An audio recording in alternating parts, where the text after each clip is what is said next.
할렐루야. 한 주간 동안 평안하셨습니까? 하나님의 은혜가 한 주간 동안 여러분을 지켜주신 것처럼 이번 한 주간 동안도 하나님께서 여러분의 삶과 생각과 마음을 지켜주시기를 주님의 이름으로 간절히 축복합니다. 네. 어떤 분이 선물을 하나 받아왔대요. 이 선물이 가방인데 그 가방을 메고 다니면 사람들이 쳐다본대요. 왜 그러겠어요? 비싼 가방. 그 가방은 뭐예요? 명품이라서. 명품 가방은 똑같이 가방을 메고 다녀도 유명한 그 메이커의 그 가방은 사람들이 한 번 더 쳐다보게 되잖아요. 제가 그걸 보면서 그런 생각을 했어요. 이왕이면 우리도 하나님 나라에 가서 한 번 더 쳐다보는 명품 성도가 되자. 아멘. 그런 생각을 했습니다. 아멘.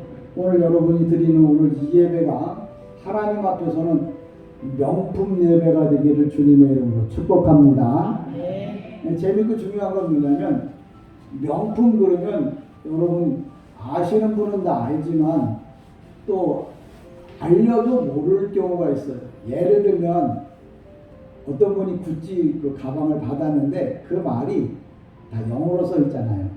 라틴어로 써 있잖아요. 그러니까 이게 명품이라고는 하는데 이게 영어로 써 있거나 라틴어로 써 있거나 프랑스어로 써 있으면 뭔 말인지를 모르는 거라.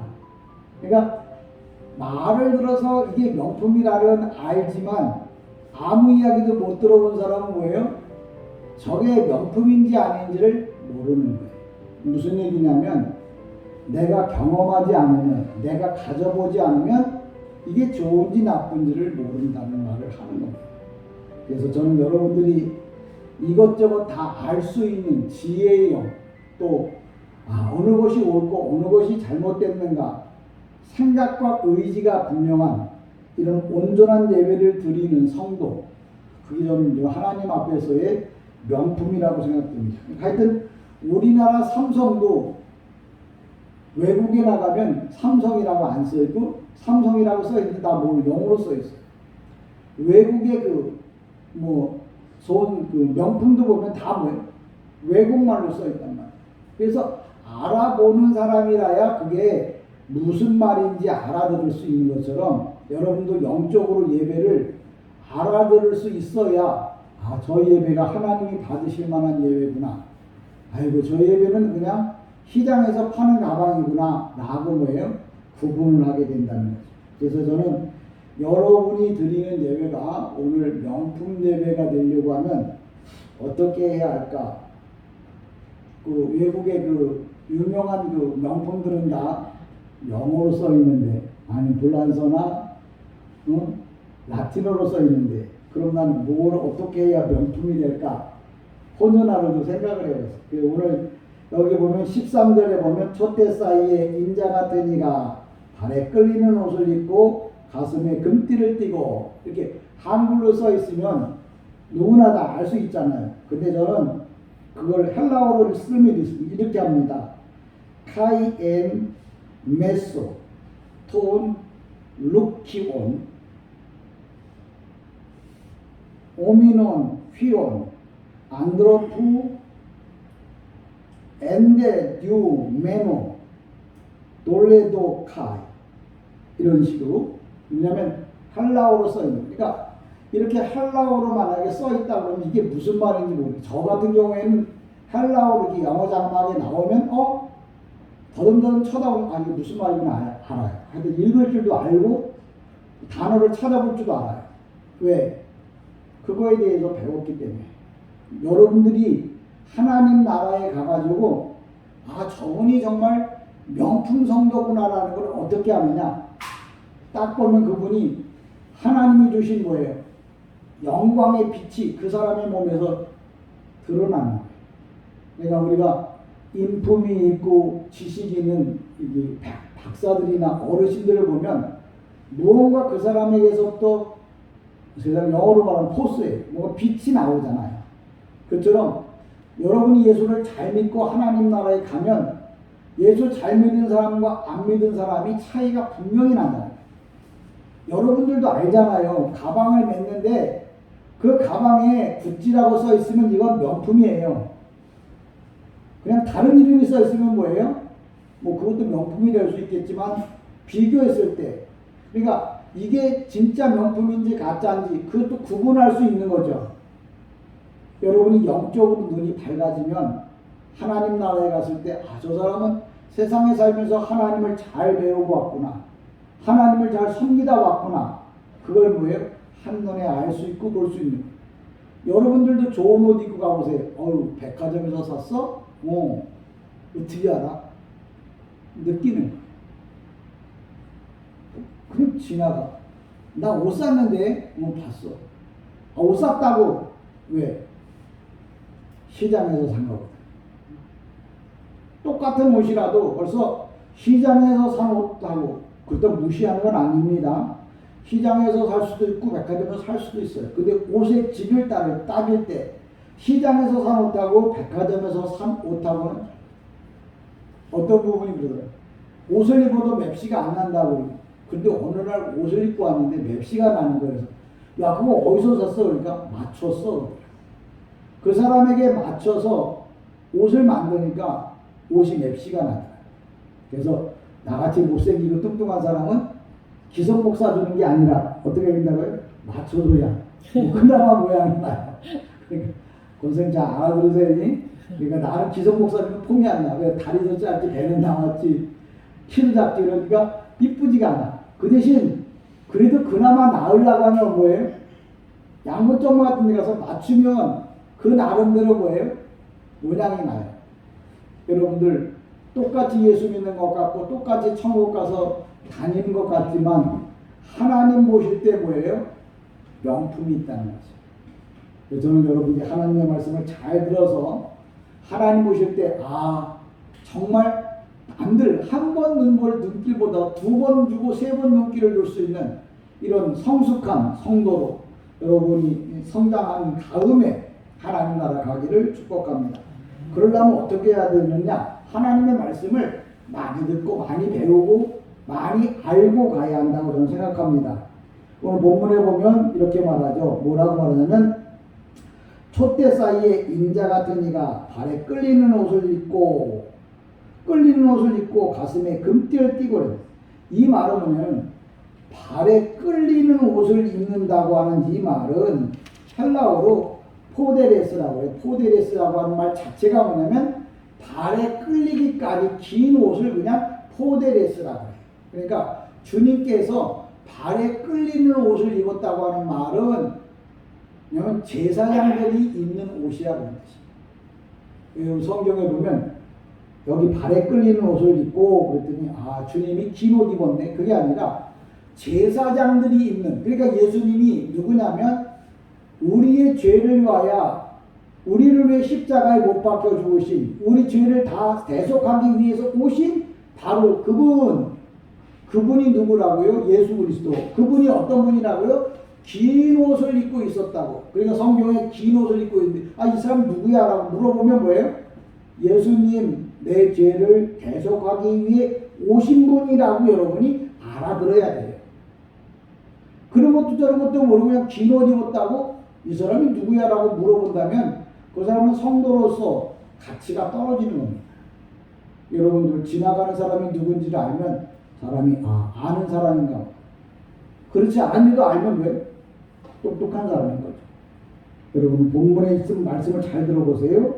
그리고 뭐라고 하면 촛대 사이에, 앞서 얘기했죠. 촛대 사이라고 하는 것은 메노라라고 영어 메노라고 하는데, 캐토릭이나 이게 뭐 가면 이 감사상에 불을 7개씩 등을 켜는 거예요. 이걸 말하는 건데, 실상은 이건 뭐냐면 그냥 등불 켜놓으라는 얘기가 아니고 성령으로 거듭난 사람들, 성도들 사이에, 그 얘기, 촛불 사이에 인자 같은 이가, 인자라고 하는 말은 사람의 아들을 인자라고 하는데, 왜 사람의 아들로 오셔야 하느냐면 예수님이 하나님이시잖아요.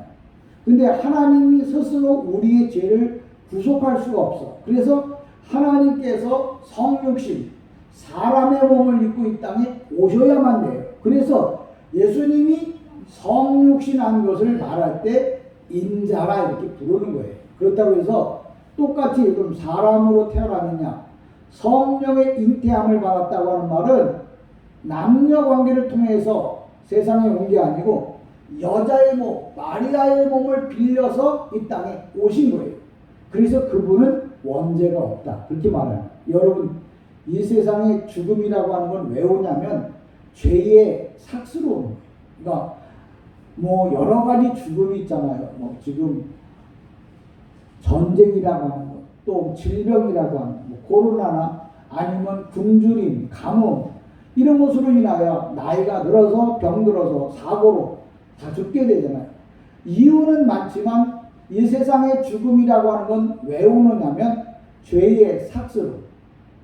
아담과 하와가 에덴 동산에서 따먹지 말라고 하는 선악과를 따먹은 그 수고의 품삯으로 누가 죽어요? 사람이 죽음이라는 겁니다. 로마서 6장 23절에 죄의 삭은 삭이 아니고 실상은 품삯은 뭐라고요? 사망. 사람이 죽는 것은 다 뭐예요? 죄 때문에 죽는 거예요. 그 예수님은 그럼 돌아가셨는데 그럼 죄 때문에 돌아가셨는데 예수님은 죄가 없으신 분이에요. 근데 그분이 죽으신 이유는 뭐냐? 능동태로 죽어요. 죽는 게 뭐냐면 수동태로 죽어요. 보통 사람들은 다 수동태로 죽어요. 죽음에 의해서 죽는 거예요. 근데 예수님은 스스로 죽는 거예요. 왜? 당신이 죽지 않으면 많은 사람을 죄에서 구원할 수가 없기 때문에. 그래서 죽음도 보면 성경에 수동태로 죽느냐, 능동태로 죽느냐, 아니면 중간태로 죽느냐, 이게 능동태로 죽는다고 하는 말은 뭐냐면 자기 스스로 죽는 거예요. 수동태는 뭐냐? 죽음, 죄로 인하여 죽는 거예요. Look at me. 무슨 얘기냐면 하나님께서 당신이 우리를 구원하기 위해서, 우리를 건지시기 위해서 그래서 당신이 죽으신 거예요. 그분이 바로 누구냐면 인자라고 했어요. 인자 같은 이가 발에 끌리는 옷을 입고 라고 말하는 이유는 뭐냐? 당신이 제사장이라는 우리들의 죄를 용서하기 위해서 오신 분이다 라는 말을 어떻게 표현한다고요? 발에 끌리는 옷을 입고 오셨다 이렇게 말합니다. 그러니까 여러분이 성경을 이렇게 읽고도 왜 끌리는 옷을 입었어? 이거 더워 죽겠는데 그냥 짧은 미니스커트나 이런 걸 입고 오면 얼마나 좋을까? 근데 제사장은 절대 그런 옷을 입으면 안 되거든요. 그러니까 긴 옷을 입었다 그러면 그 사람이 뭐예요? 아, 이 사람이 제사장이구나 라는 걸 성경에서 알려주려고. 아, 그래서 성경을 써놓은 거라니까. 그리고 뭐라고 말합니까? 가슴에 금띠를 띠고, 그런데 이 금띠라고 하는 말은 다른 말로 표현하면 사랑으로 역사하는 믿음을 금띠라고 했어요. 그러니까 예수님은 여기 금띠를 띠었다. 그러니까 이게 뭐 혁대를 쳤다고 하는 게 이게 그냥 뭐 장식이나 멋으로 하는 게 아니라 나는 사랑의 하나님이심을 알려주고 보여주고 또 드러내기 위해서 뭐예요? 여기에다 금띠를 띠었다 이렇게 표현하는 거예요. 그러니까 제사장으로서 많은 사람을 살리기 위해서 당신을 희생양, 어린 양으로 이제 하나님 앞에 드리기 위해서 오셨죠. 그 자체가 바로 뭐예요? 사랑이거든요. 세상에 사랑 중에 가장 큰 사랑이 어떤 사랑? 피를 흘려가면서 자식을 낳은 사랑, 부모님의 사랑이죠. 그보다 더 큰 사랑은 뭐예요? 남을 위해서 자신을 희생하는 사랑. 이거야말로 큰 사랑이죠. 남의 죄를 위하여 십자가에 못 박힌 사랑. 그 사랑이야말로 최고의 사랑인데 그 사랑은 예수님밖에 할 수 있는 사랑이 아니라는 거예요. 그래서 예수님께서 제사장으로 오셔서 금띠를 띠었다고 하는 말은 장식용으로 금띠를 띠었다는 게 아니라 사랑의 행위를 나타내면서 사실뿐인 것을 사랑의 행위를 드러내는 분이라는 걸 보여주기 위해서 허리에다 금띠를 띄었다 이렇게 말합니다. 저 여러분이 이 땅에 사는 동안에 하나님을 잘 섬기면 하나님을 잘 믿고 섬기려고 하면 주님이 뭘 좋아하는지 주님이 뭘 기뻐하는지 그걸 잘 알아야 여러분이 잘 섬기고 잘 믿을 수 있는 믿는다고 그러는데 그 사람이 누군지도 모르고 믿을 수는 없는 거예요. 여러분들도 저는 오랫동안 같이 신앙생활을 해왔으니까 저 목사가 어떤 사람인지 알잖아요. 저 사람이 하는 말이 어떤 말인지 알잖아요. 그러니까 그 듣는 말 갖고 뭐예요? 여러분이 믿을 수 있는지 믿지 못하는지 아는. 사기꾼의 말을 들으면 뭐예요? 1000번 들어도 10,000번 들어도 믿을 수가 없는 거예요. 왜? 할 때마다 거짓말하니까. 그래서 우리가 하나님을 믿는다고 하는 것은 여러분이 예수님에 대해서 알고 아는 걸 믿는 거지, 모르고 믿는 건 뭐예요? 사기당하는 거예요. 오늘 많은 성도들이 그럽니다. 예수님이 누군지도 모르고 무조건 믿으면 된다고. 목사가 하는 말대로 따라가면 된다고. 절대 그건 아니에요. 예수님이 누군가를 알고 성경에서 말한 그 말씀을 여러분이 알고 믿고 가는 게 신앙생활. 그러니까 이것도 저것도 모르고 무조건 그냥 따라가다 보면 성경에 이렇게 표현합니다. 소경이 소경을 인도하면 둘 다 어디가 빠진다고요? 구덩이에 빠진다. 오늘날 저는 걱정스러운 부분들이 좀 있어요. 정말 아무것도 모르고 무작정 따라가다가 나중에 주님 오시는 날 모두 다 한꺼번에 지옥 갈까 두렵습니다. 여러분, 교회 다닌다고 장땡이 아니라 내가 올바른 예수님을 만나고 올바른 예수님을 믿어야 돼요. 사람이 다 똑같아 보이는데 사기꾼도 있고 좋은 사람도 있잖아요. 사기꾼인지 아닌지 구분을 할 수 있어야 되는 거예요. 왜? 사기 안 당하려면.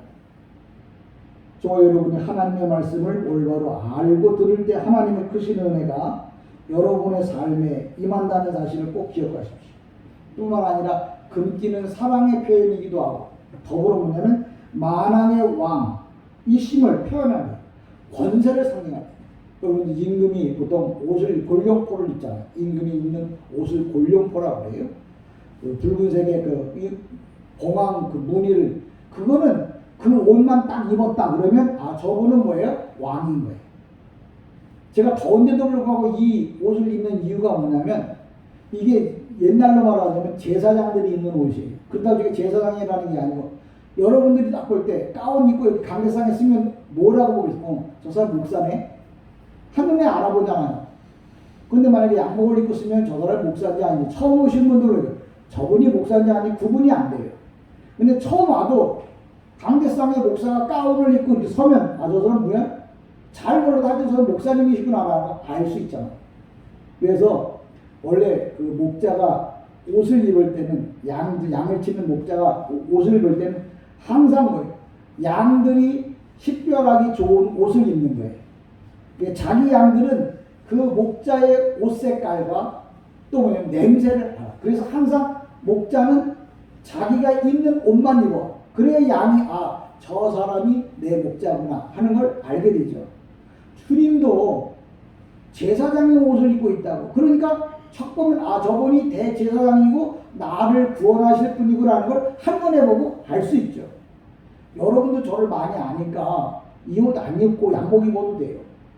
그래도 교회 왔을 때 제가 가운을 입은 이유가 아 저분이 목사님이구나 하는 걸 뭐예요?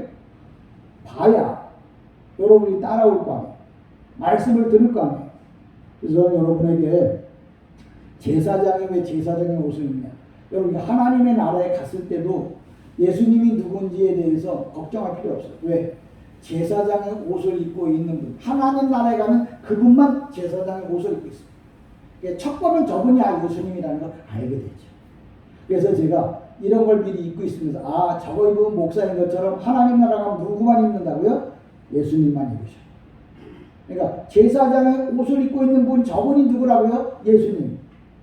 제가 쉽게 가르쳐 주잖아요. 하나님 나라가 그 많은 사람들 가운데 누가 예수님인지 모를까봐 걱정하지 말라고요. 제사장의 옷을 입고 있는 분이 계시다고요. 그분이 누구라고요? 우리를 구원하신, 이 땅에 와서 우리를 왜 십자가에 못 박히신 바로 예수 그리스도. 그분이 누군가를 알려주기 위해서 나도 뭐예요? 더운 여름에도 이거 입고 있는 거예요. 이런 옷도 아니지만 이런 모양의 옷을 입은, 왜? 이 옷을 만들 때는 성경 레위기에 기록되어진 제사장의 옷을 만드는 그 형식대로 옷을 만드는 거예요. 그러니까 하나님 나라에 가면 예수님도 이런 옷을 입고 아마 계실 거예요. 왕으로서. 성경에 왕의 금띠를 띠고. 그러니까 그분은 왕이요, 제사장이요, 선지자로서 상징을 갖고 오신 분이라는 거예요. 그래서 우리가 한눈에 보고 아 저분이 예수님이구나. 그러면 알게 돼요. 만약에 지금 텔레비전이 있어서 그렇지 텔레비전이 없었으면 지금 윤석열 대통령이 어떻게 생겼는지 누가 어떻게 알아요? 옛날에는 그런 게 없으니까 한 번 보면 알 수 있도록 뭐예요? 항상 임금은 뭐예요? 왕복을 입어요. 그래서 저 멀리에서도 저분이 우리나라 왕이구나, 임금님이구나 하는 걸 척 보고 알죠.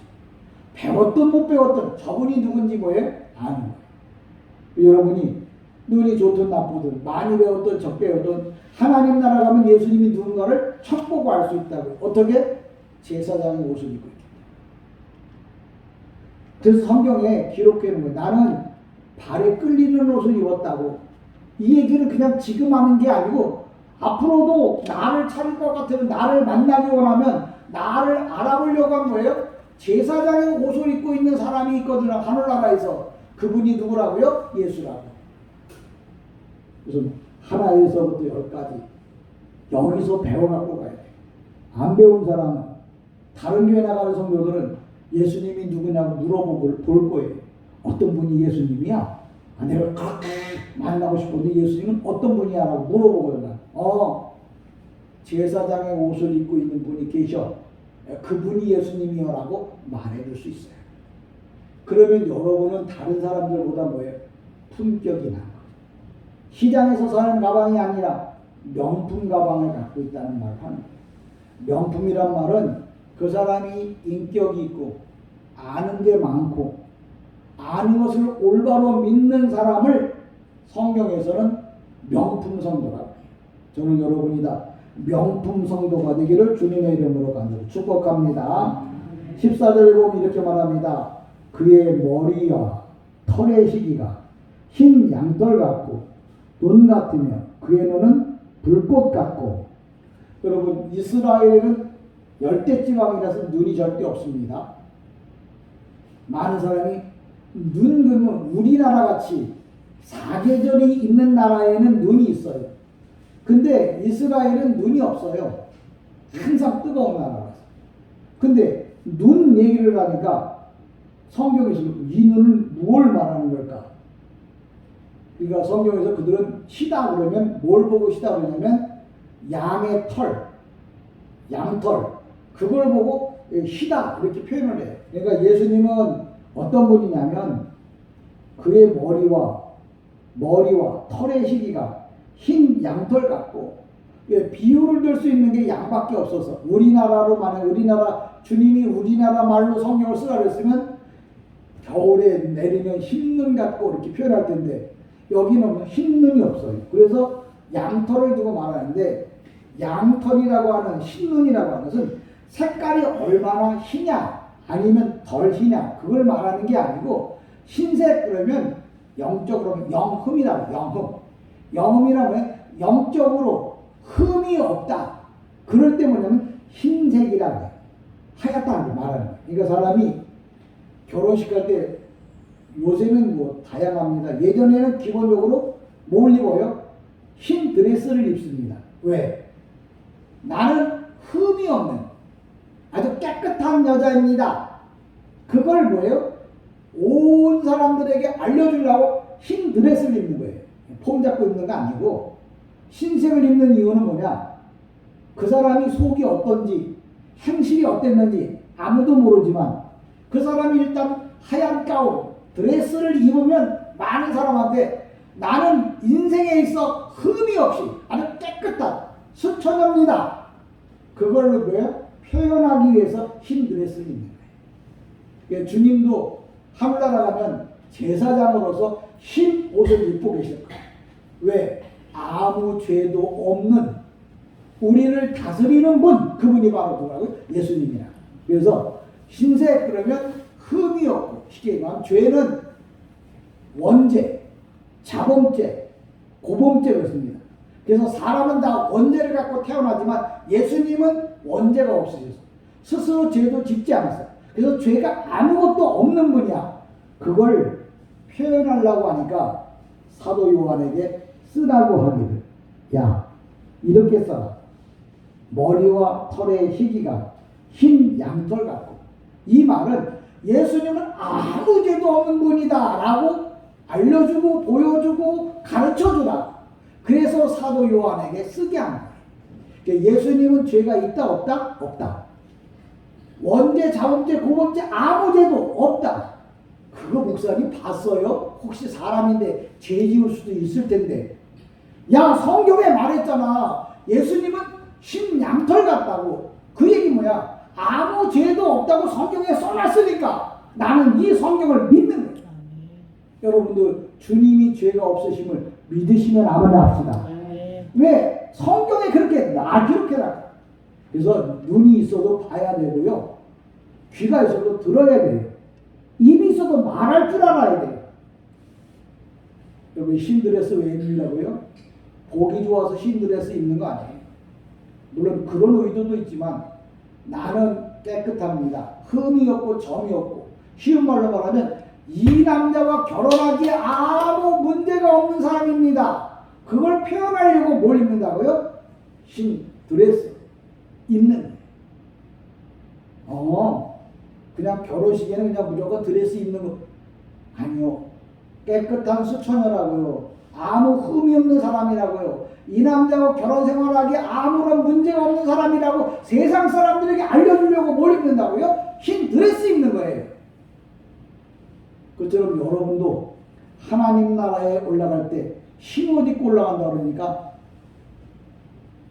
82년도인가요? 92년도인가요? 헷갈리네. 이장님이가 주님 재림한다고 다들 흰 옷 꺼내 입고, 아니 누가 그런 옷이 말해요? 예수 피로 구속받은 사람이 입는 옷이 뭐예요? 흰 옷이에요.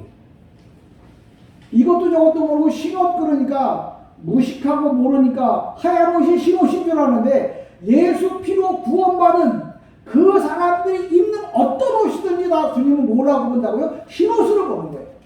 색깔을 보는 게 아니고 예수로 구원받았느냐 구원받지 못했느냐, 이걸 성경에서 흰 옷을 입었는지 아니면 까만 옷을 입었는지를 구분한다. 자기가 흰 옷을 왜 입었는지도 모르고 결혼식을 하고, 자기가 지금 구원받았는지 못 받았는지도 모르는데 천당 간다고 뻑이고 앉아있고, 죄의 죄는 다 쓰고 뭐예요? 흰 옷 입고 결혼식을 해요. 그럼 뭐예요? 사기치는 거죠. 형식적으로 교회 다니면서 예수 믿고 천국 갈 거라고 이렇게 착각하지 말아요. 저는 분명하게 설명하잖아요. 흰 옷은요, 예수로 구원받은 사람, 그 사람이 입는 옷은 다 흰 옷이에요. 빨간색이든 노란색이든 까만색이든 상관없습니다. 주님이 볼 때 다 뭐예요? 구원받은 사람이 흰 옷 입은 성도라고 보는 거예요. 흰 옷 입은 사람, 그러니까 누구랑 만나요? 신랑 대신 예수를 만나는 거죠. 오늘 본문에도 그 얘기를 하는 거예요. 그의 머리와 털의 시기가 흰 양털 같고, 그 다음에 또 한 가지 나옵니다.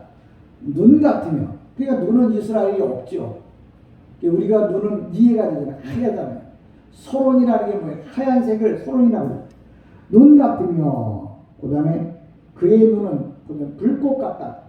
이 불꽃 같다고 하는 말은 성경에 이렇게 표현을 해요. 뭐라고 표현을 하냐면, 구약 당시에, 솔로몬 당시에 어떤 일이 있었냐면, 두 여자가 있었는데 한나라시 아이를 낳았어요. 근데 아이를 낳아서 젖을 먹이다 어느 날 눈을 떠보니까 어떤 엄마가 자기 아이를 어떻게 했는지 몰라도 깔아서 그냥 죽여버린 거예요. 그러니까 정신 차리고 보니까 옆에 아이가 또 같이 엄마가 아이하고 같이 자고 있거든. 그러니까 자기 아이를 넣다 두고 옆에 자기 그 죽은 아이는 그 살아있는 아이 엄마들 옆에 두고 그 아이를 자기가 데려온 거예요.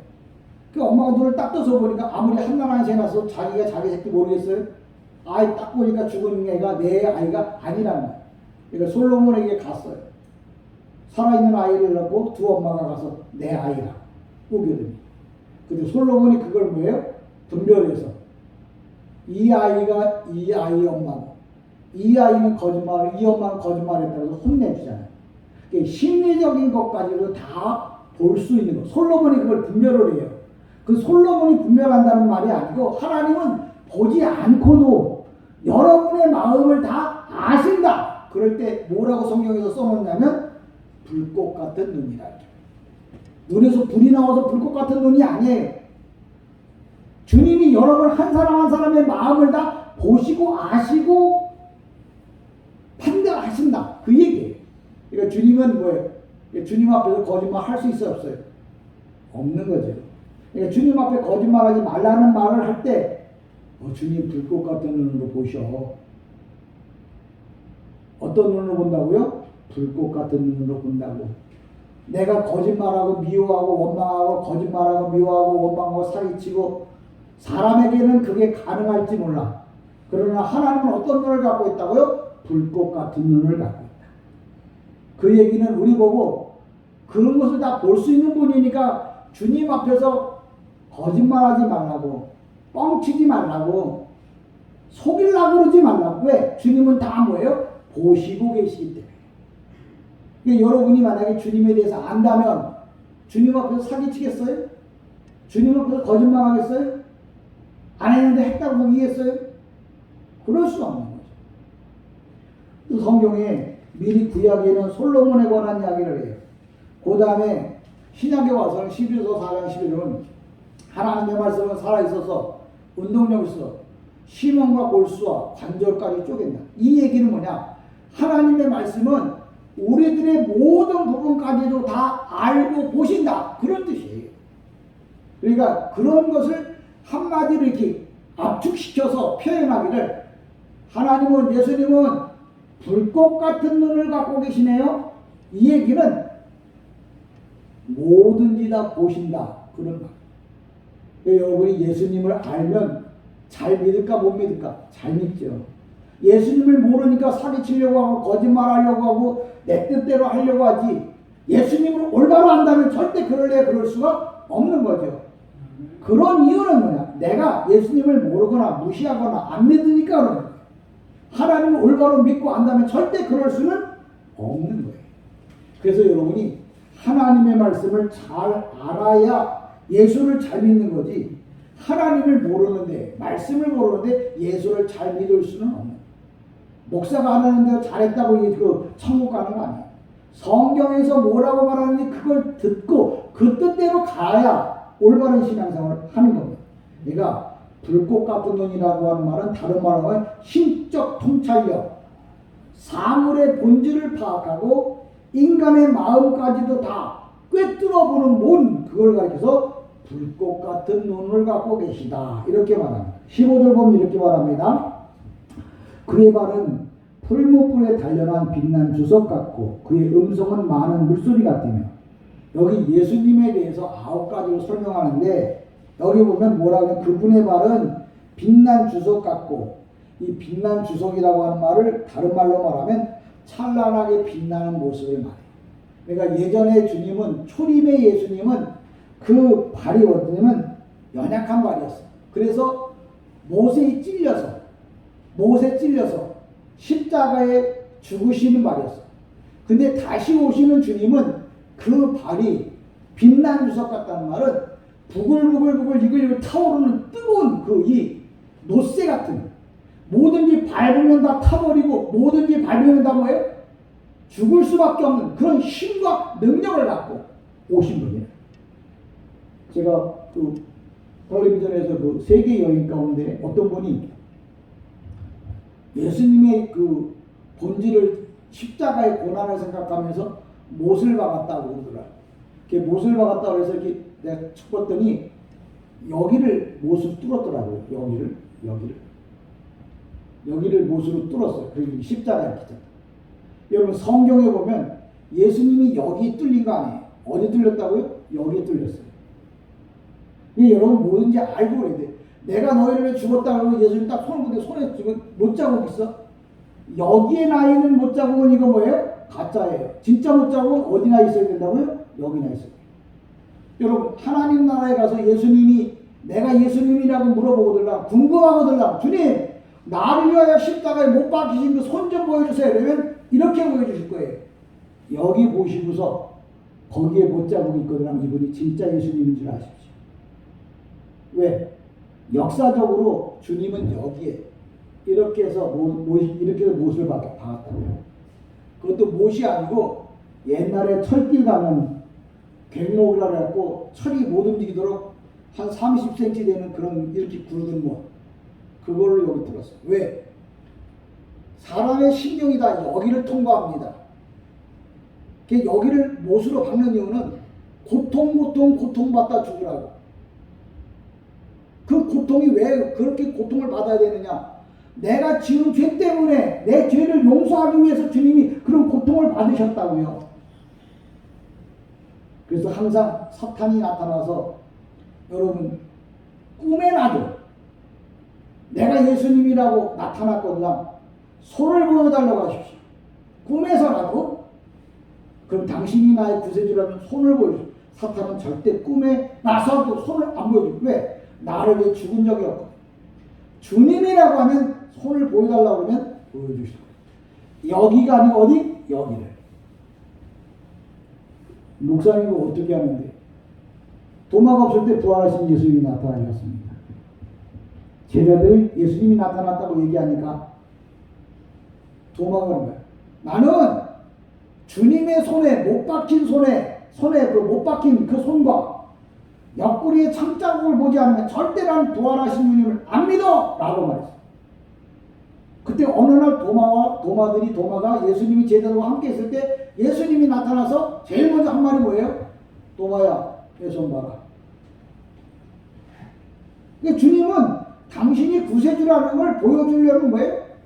내 손 봐라. 그리고 나를 위해 십자가에 못 박힌 그 모습을 보여주는 거예요. 근데 사탄은 나를 위해 죽은 적이 없잖아요. 그러니까 이게 없는 거라, 흔적이. 그러니까 여러분이 꿈에서라도 사탄이 나타나서 내가 예수라고 말하거나 어떻게 말하라고요? 그럼 손 좀 보여주세요. 왜? 손만 보면 내가 척 알거든. 어떻게 알아? 성경에 주님은 어떻게 죽었다는 걸 성경에서 기록해놨으니까 그대로 물어보는 거예요. 제가 여러 번 보고 명품 성도가 되라고 하는 얘기는 뭐냐면 사탄이 왔을 때 사탄과 싸울 수 있는 말씀이 있어야 되잖아요. 뭐가 명품인지 뭐가 시장편지 구분할 수 있는 지식이 있어야 되는 것처럼 여러분이 말씀으로 뭐예요? 훈련받아놔요. 그 사탄이 와서 내가 예수님이다. 아 그래요? 할렐루야 쫓아가다 보면 어디까지 가요? 지옥까지 가는 거예요. 그럼 명품이 아니고 뭐예요? 짝퉁인 거죠. 저는 여러분이 짝퉁 신앙이 아니라 명품 성도 되기를 주님의 이름으로 축복합니다. 예, 주님은 뭐예요? 15절에 그렇게 말하잖아요. 그의 말은 풀무불에 단련한 빛난 주석 같고 그 다음에 뭐라고 말해요? 음성은 많은 물소리 같다. 그 얘기 물소리라는 말은 우렁차고 위험한 소리를 말해요. 주님이 한 번 말씀하면 산천초목이 녹는다 그런 말이에요. 그러니까 여러분 주님이 오셔서 사랑의 주님으로 오시면 얼마나 그 소리가 달콤한지 몰라요. 근데 예수 믿지 않는 사람에게는 주님의 그 한 음성이 뭐예요? 머리끝부터 발끝까지 뭐예요? 식은땀이 줄줄 쏟아지는 어마어마한 고통의 소리로 들린다는 거예요. 이 주님이 오시는 날 여러분이 주님의 음성을 들을 때 여러분의 마음에 평화와 기쁨과 감사가 넘치면 여러분은 하나님 나라가 상급받을 사람이에요. 근데 주님이 온다는데 그때 올 때마다 오신다 하는데 마음이 불안하고 두려워 무서워. 그럼 여러분 생각해 봐야 돼요. 왜? 사랑의 부모는 나에게 뭔가 선물을 주려고 와요. 근데 내가 부모에게 잘못했다 그러면 오는 동시에 뭐예요? 몇 대 맞을 건가 계산하고 있죠. 저는 여러분이 가방을 사면 뭘 사야 돼요? 명품을 사야 돼요. 여러분이 하나님 나라 가면 명품 성도가 돼야 돼요. 근데 명품을 사려고 그러니까 가방 하나가 꽤 비싸잖아요. 여러분 하나님 나라 가서 명품 성도 되기가 그렇게 쉬운 줄 아세요? 먹을 거 입을 거 놀러 갈 거 할 거 말 거 다 뭐예요? 안 하고 하나님이 기뻐하는 일만 해도 명품 살까 말까 안 돼.